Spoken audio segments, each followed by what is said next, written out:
Physics by Mansi Bhardwaj. Hope आप सब अच्छे होंगे, लेक्चर सीरीज को एंजॉय कर रहे होंगे। जो है थोड़े हेल्थ इशू की वजह से मैं लेक्चर सीरीज को थोड़ा कंटिन्यू नहीं कर पाई, but now I am good. So हम लेक्चर सीरीज को फिर से हम कंटिन्यू करेंगे।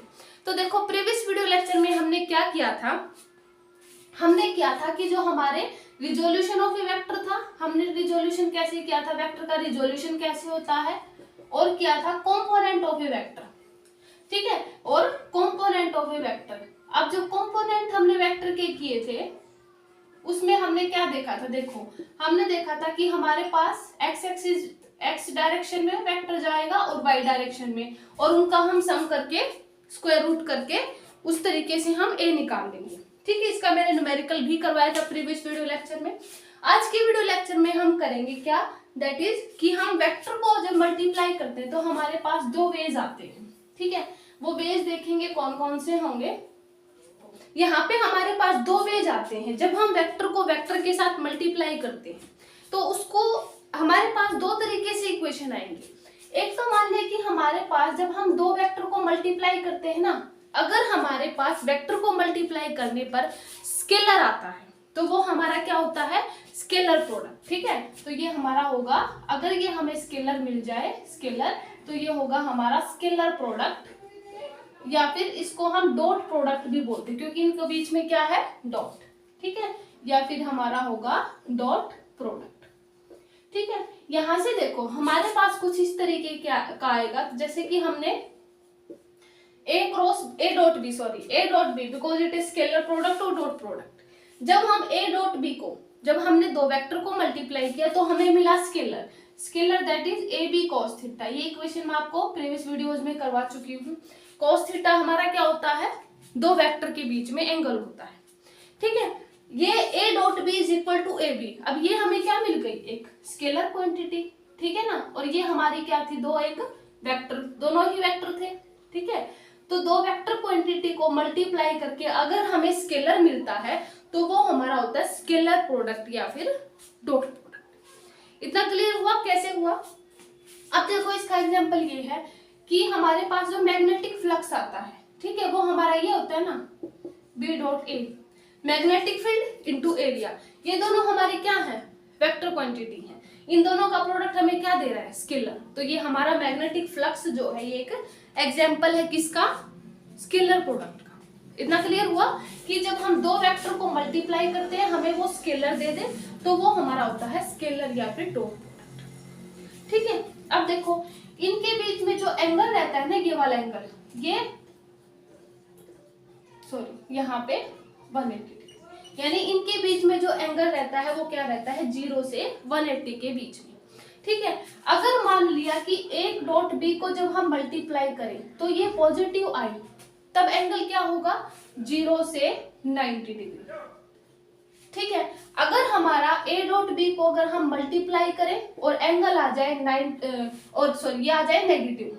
ठीक है, ए डॉट बी को अगर हम मल्टीप्लाई करें और ये हमें नेगेटिव दे दे, इसका मतलब क्या होगा, एंगल जो है 90 से 180 के बीच में होगा। ठीक है, तो अगर ए डॉट बी हमारा नेगेटिव आता है तो उस केस में हमारे पास एंगल 90 और 180 के बीच में होगा। तो ये चीज हमें ध्यान रखनी है बेसिकली कि अगर एंगल जो होता है वो ए डॉट 0 से 180 होता है, अगर ए डॉट बी पॉजिटिव आ जाए तो एंगल होगा हमारा 0 से 90 डिग्री, अगर ए डॉट बी नेगेटिव आ जाए तो एंगल होगा हमारा 90 टू 180 डिग्री। ऐसा बिल्कुल आप ध्यान रखेंगे।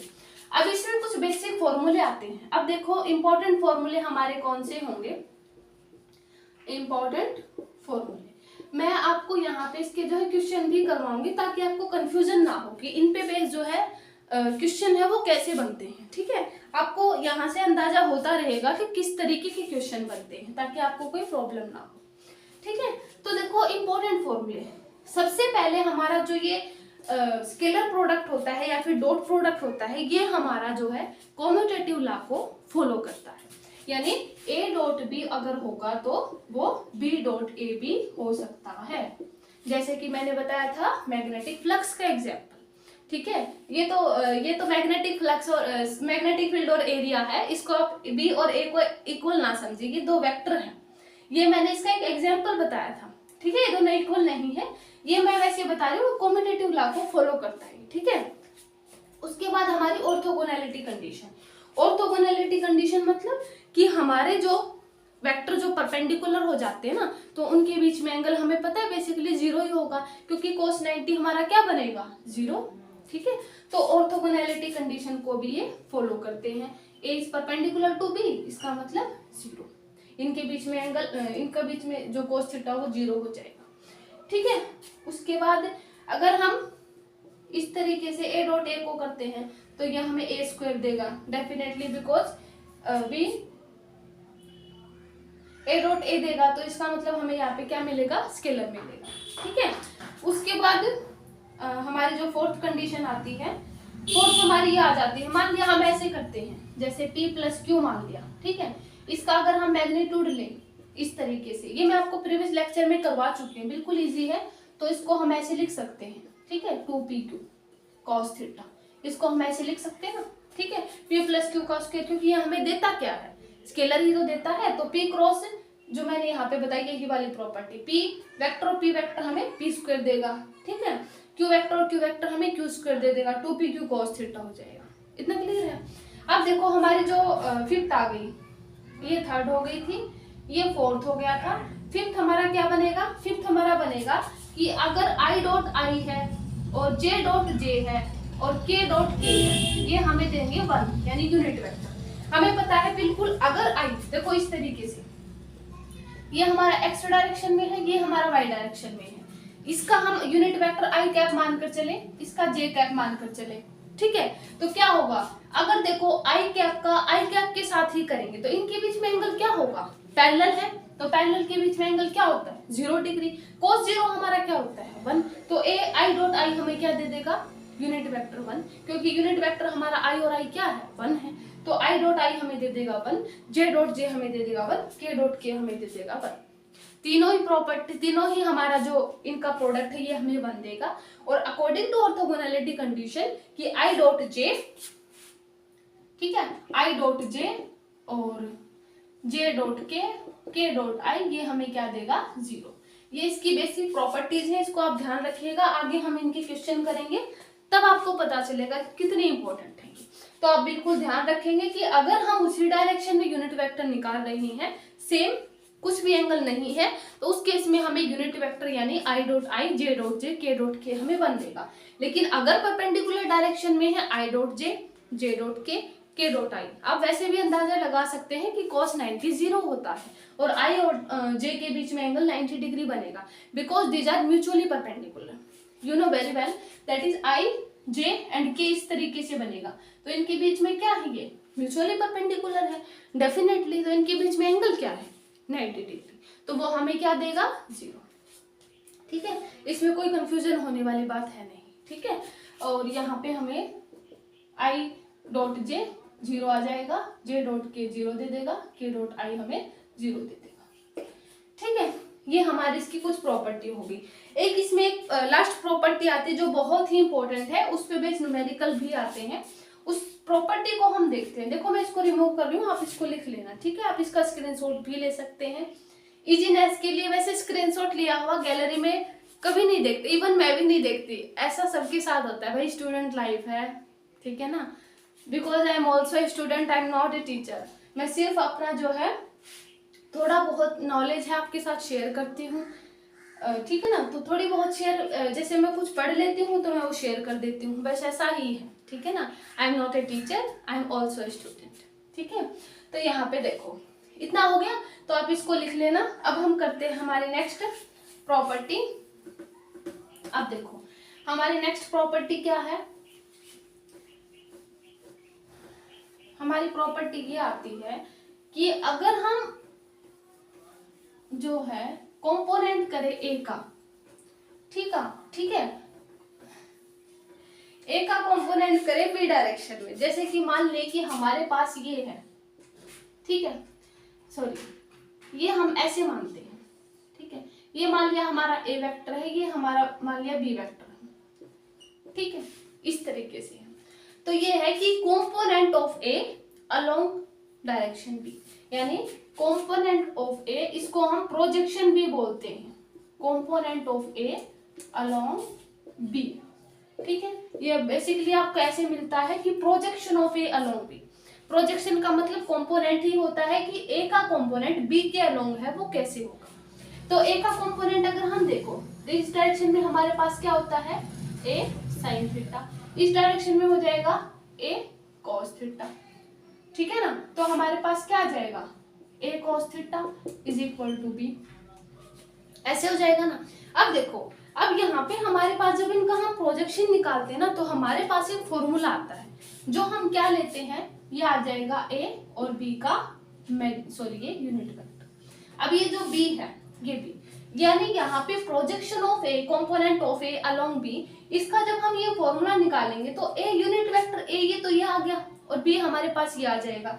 अब ये जो यूनिट वेक्टर है डेफिनेशन में हमने इसको देखा था कि ये हमारा क्या होता है, ए और डॉट बी, बी ये हमारा क्या आ जाता है बी, और नीचे आ जाएगा बी का मैग्नीट्यूड। ये हमने देखा था ना, ये आ जाएगा ना इस तरीके से, ए डॉट बी और नीचे मॉडुलस ऑफ बी, ये हमने देखा था। इस पे बेस मैं बेसिकली आपको क्वेश्चन भी करवाऊंगी। ये हमारा होता है component of A along B. इसमें कोई कंफ्यूजन नहीं है कि अगर आपको प्रोजेक्शन देखने को मिले ना तो आप ये वाला फॉर्मूला लगाना। जब मैं आपको इसका क्वेश्चन करवाऊंगी ना, आपको पता चलेगा कि कैसे इस फॉर्मूले को यूज करना है। ठीक है, तो ये होता है हमारा component of A along B या फिर projection of A along B. ठीक है, तो देखो इस पे वैसे एक बार मैं आपको एक क्वेश्चन करवा देती हूँ ताकि आपको पता चल जाए कि अगर इस तरीके का क्वेश्चन आए कि कंपोनेंट ऑफ या फिर प्रोजेक्शन गिवन होता है, बेसिकली हमें क्वेश्चन में बुक में प्रोजेक्शन देखने को मिलेगा, तो आप यहाँ से समझ जाना कि component of A along B ही है और हमें वही फॉर्मूला लगाना है ए बी का यूनिट। ठीक है, अब देखो इस पे बेस में क्वेश्चन करवाती हूँ। देखो ये क्वेश्चन है कि v और n हमें गिवन है और हमें ये गिवन है find the component of v, find the component of v along n cap. ठीक है, n कैप के अलोंग हमें क्या निकालना है, कंपोनेंट निकालना है। ठीक है, अब देखो इसमें क्या होगा, v हमारा एज इट इज, इसको हम लिखेंगे 3i कैप माइनस का j कैप प्लस का 4k कैप।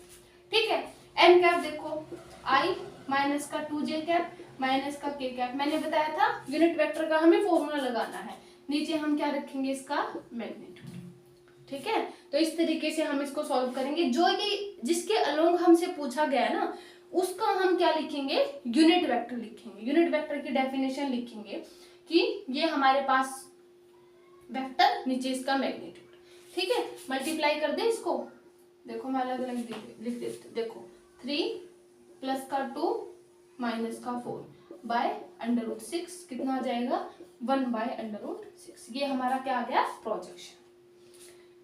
क्लियर हो गया। इस तरीके के क्वेश्चन मिलेंगे कि अगर हमें कंपोनेंट निकालना हो, जिसके अलोंग निकालना हो, आप ध्यान रखिएगा उसका हमें यूनिट वेक्टर लेना है। ठीक है, ऊपर वेक्टर नीचे उसका मैग्नीट्यूड। इतना क्लियर हुआ।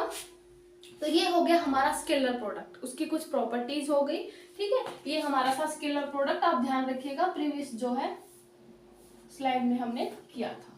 ठीक है, ये हमारा था स्केलर प्रोडक्ट।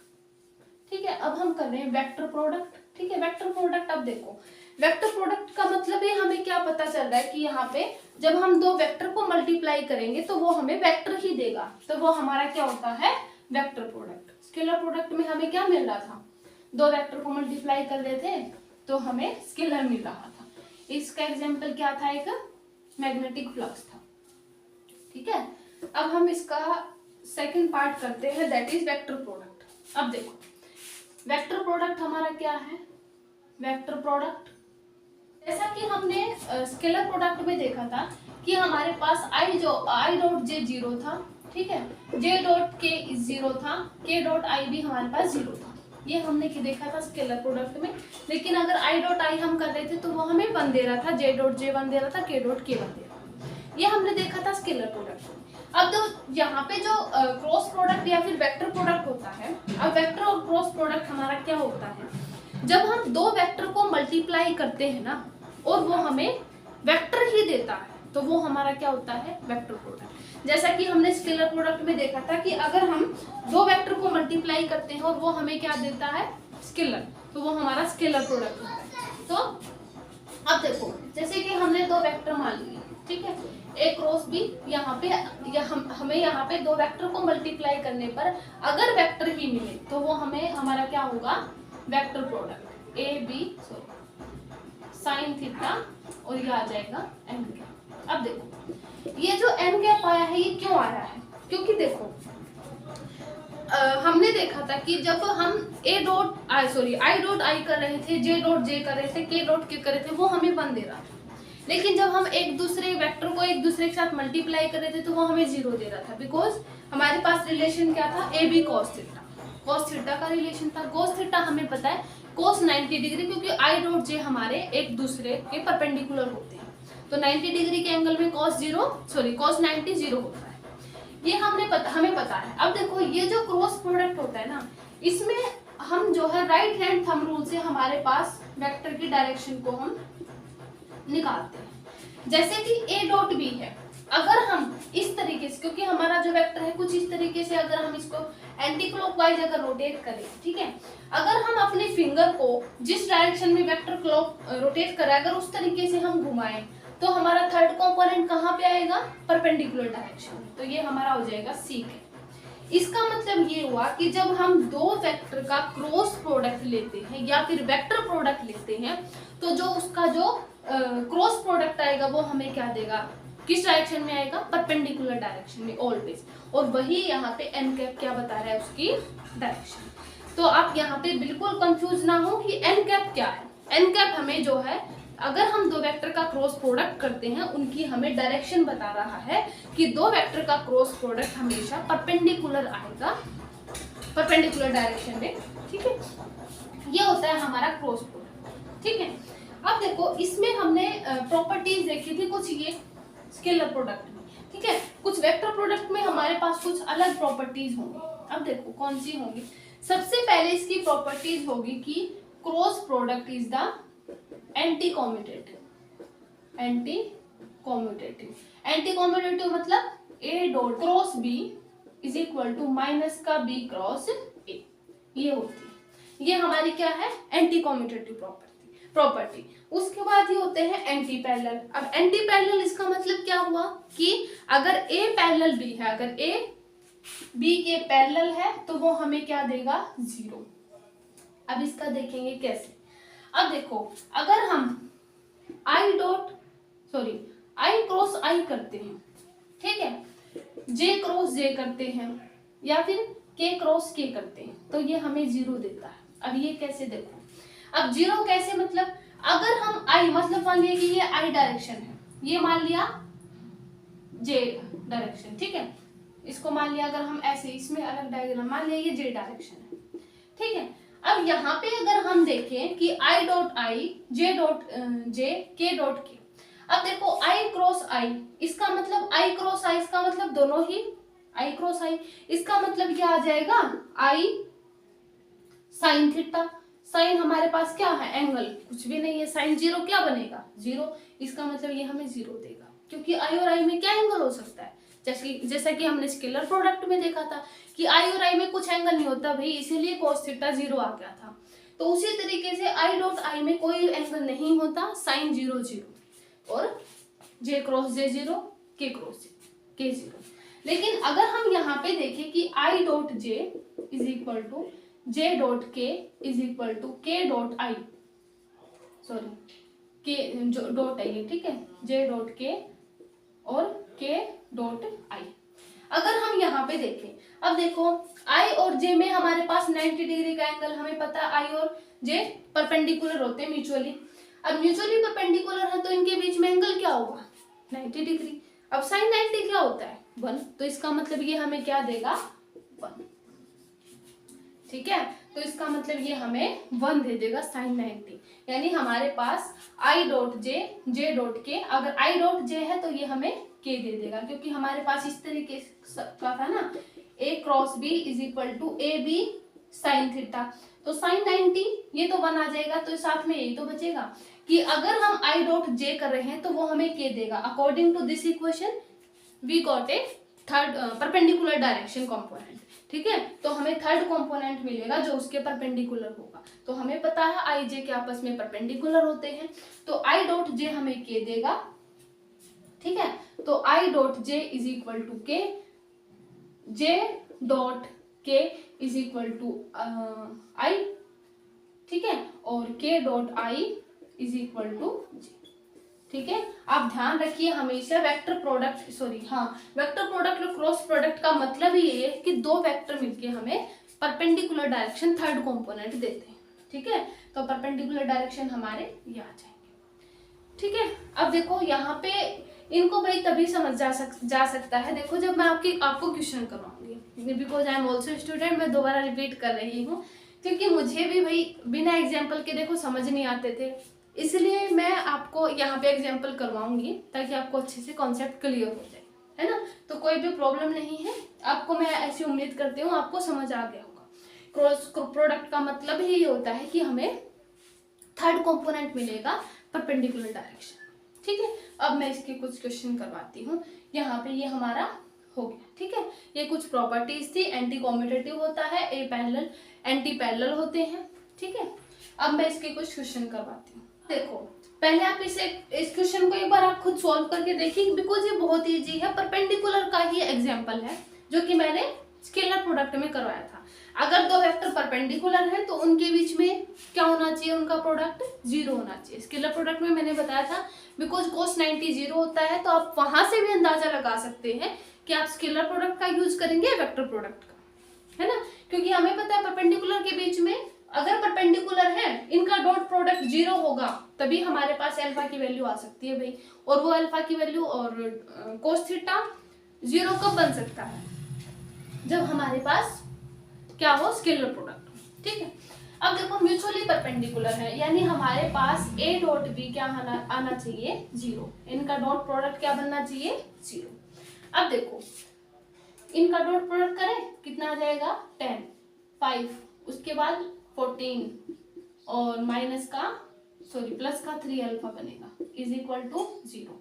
यहाँ पे बनेगा 24 इज इक्वल टू माइनस का 3 अल्फा और alpha is equal to minus का 8 आ जाएगा।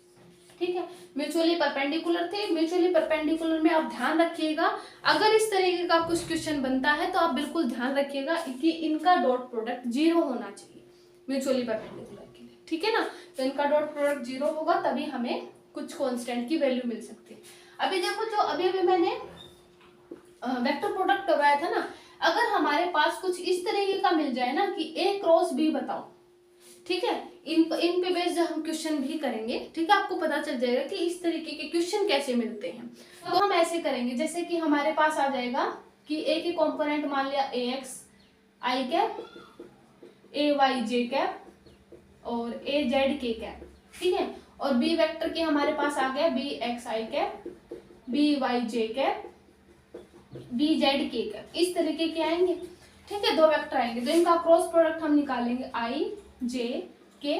ठीक है, आई जे के यहाँ पे आ जाएगा A X A Y A Z, यहाँ पे आ जाएगा B X B Y B Z. ठीक है, इस तरीके से हम निकालते हैं क्रॉस प्रोडक्ट। ठीक है, आप ध्यान रखना कि अगर हमसे क्रॉस प्रोडक्ट पूछा जाए तो हम इस तरीके से निकालेंगे, अगर हमसे परपेंडिकुलर म्यूचुअली परपेंडिकुलर कुछ क्वेश्चन में आता है तो हम उनका डॉट प्रोडक्ट निकालेंगे। इतना क्लियर हुआ। अब हम करते हैं नेक्स्ट क्वेश्चन। अब देखो, अब ये जो क्वेश्चन है इसमें हमें एंगल डिटरमाइन करना है कि हमारे पास कुछ एक वेक्टर गिवन है, ठीक है, और वो एंगल बना रहा है एक्स वाई जेड एक्सिस के साथ। ठीक है, इसका मतलब क्या हुआ कि हमें क्या निकालना है, A dot B is equal to A B cos theta, ऐसा कुछ था, मैंने फॉर्मूला करवाया था। तो इसका मतलब हमें निकालना है cos alpha, cos beta and cos gamma. ये हम X axis Y X Y और जेड डायरेक्शन में तीनों एंगल हमने ले लिए। अब मैंने बताया था कि अगर हमारे पास दो एंगल, हम देखो ऐसे था कि हमारे पास ए डॉट बी था is equal to A B cos theta, ऐसा कुछ था। अब ठीक है, अब अगर हमारे पास क्या हो, हमें cos alpha cos beta cos gamma ये वाली तो चीज हमें निकालनी ही है, कोस थीटा, तो हमें क्या आ जाएगा हमारे पास ए डॉट बी। अब ए बी हमारे पास कुछ है नहीं, इसका मतलब हमारे पास क्या होगा, जो ये हमारा ए होगा ना, इसका एक एक कंपोनेंट हम लेंगे। ठीक है, यहाँ पे, यानी कोस अल्फा हमारे पास क्या आ जाएगा, ax by mod of a, ay by mod of a और az by mod of a। ऐसा कुछ होगा, बिल्कुल होगा, ठीक है, ऐसा ही होगा ना। अब x y a के हमारे पास ये कंपोनेंट होंगे, ये हमारा x कंपोनेंट, ये y ये z, ठीक है। तो सारे की वैल्यू रखेंगे, पहले हम इसका मैग्नीट्यूड निकालते हैं। मैग्नीट्यूड कितना आ जाएगा, अंडर रूट ऑफ 25 प्लस का 0 प्लस का 25 कितना आ जाएगा, अंडर रूट 50 का मतलब 5 अंडर रूट 2, 5 अंडर रूट 2 है ना, 50 का ये होता है ना। अब हमारे पास ए मैग्नीट्यूड आ गया, सिर्फ हमें ax कंपोनेंट चाहिए, ay कंपोनेंट चाहिए, az कंपोनेंट, जो कि हमें क्वेश्चन में गिवन है, हमें निकालना था x y z डायरेक्शन में एंगल। तो कोस अल्फा हमारा कितना आ जाएगा, cos alpha is equal to ax हमारा कितना है 5, नीचे मैग्नीट्यूड 5 बाय अंडर रूट 2, यानी कोस अल्फा कितना बन गया 45 डिग्री। कैसे, क्योंकि 1 बाय अंडर रूट 2 बनेगा, कोस यहाँ पे 1 बाय अंडर रूट 2 45 पे होता है, ठीक है। कोस बीटा कितना बनेगा 0, क्योंकि y कंपोनेंट हमारे पास 0 है, तो 5 नीचे कुछ भी हो कोई फर्क नहीं पड़ेगा 0, तो यानी 90 डिग्री। नेक्स्ट हमारा बनेगा कोस गामा, तो कितना बनेगा 5 बाय 5 अंडर रूट 2, तो कितना बनेगा वही 45 डिग्री। ये हमें एंगल निकालना है, ठीक है। आप इस चीज का बिल्कुल ध्यान रखें कि हमसे क्या पूछा गया और हमें क्या निकालना है, ठीक है ना। तो आप इसको इस तरीके से कर सकते हैं, ठीक है। अब हम करते हैं नेक्स्ट न्यूमेरिकल। देखो, अब हम मान लें कि हमारे पास ए वेक्टर ये है i प्लस जे प्लस का k, और बी वेक्टर हमारे पास ये है कि माइनस का 2i माइनस का 2j माइनस का 2k, और इनके बीच में हमें एंगल बताना है। तो हम कैसे लिखेंगे, सेम वही formula, a dot p is equal to magnitude of a magnitude of b and cos theta, ठीक है। तो cos थीटा को निकालेंगे तो कितना आ जाएगा, कैसे सॉल्व करेंगे, a dot b by a का मैग्नीट्यूड एंड b का मैग्नीट्यूड। a डॉट b को करेंगे तो माइनस का 2 माइनस का 2 माइनस का 2, नीचे मैग्नीट्यूड ऑफ a हमारे पास अंडर रूट 3, और इसका बनेगा 4 4 4 12, यानी 12 को हम कैसे लिख सकते हैं 2 अंडर रूट 3, है ना, 2 अंडर रूट 3 कितना बनेगा माइनस का 6 बाय कितना 2 और 3, तो यहाँ पे -1 आ जाएगा। और कोस थीटा -1 कब होता है भाई 180 डिग्री पे, ठीक है। तो इनके बीच में एंगल कितना आ गया 180 डिग्री। बिल्कुल बेसिक क्वेश्चन है, यहाँ पे मैंने बिल्कुल बेसिक करवाया है, ठीक है, क्योंकि यहाँ पे हमें सिर्फ जो है स्केलर प्रोडक्ट और डॉट प्रोडक्ट समझने की जरूरत थी। इस पे बेस आप जो भी क्वेश्चन आएंगे उनको मैं ऐसे उम्मीद करती हूँ आप सोल्व कर सकेंगे। तो आज के वीडियो लेक्चर में मैं इतना ही करूंगी। अगर इनसे रिलेटेड और कुछ हायर क्वेश्चन आते हैं तो मैं उनको भी सोल्व करवाऊंगी, जो हमारे प्रीवियस ईयर में आए हैं IIT में, JEE में, ठीक है, तो उनको भी मैं सोल्व करवाऊंगी।